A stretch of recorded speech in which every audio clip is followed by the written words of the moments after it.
Managing your inventory starts on the Products page.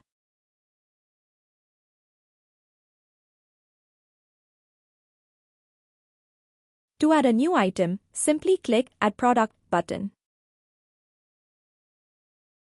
Then enter the product name.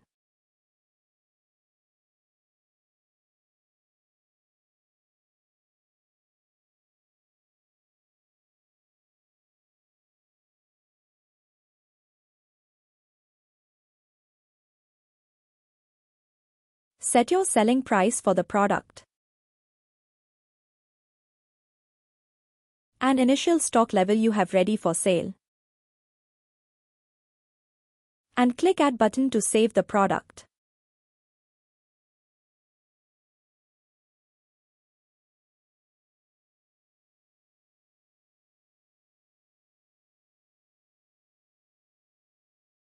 You can edit and update the product details by clicking Edit button.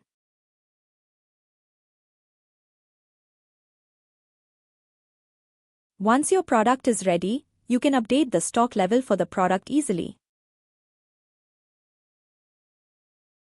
Use the Add Stock button when new shipments arrive, or the Remove Stock button for manual adjustments.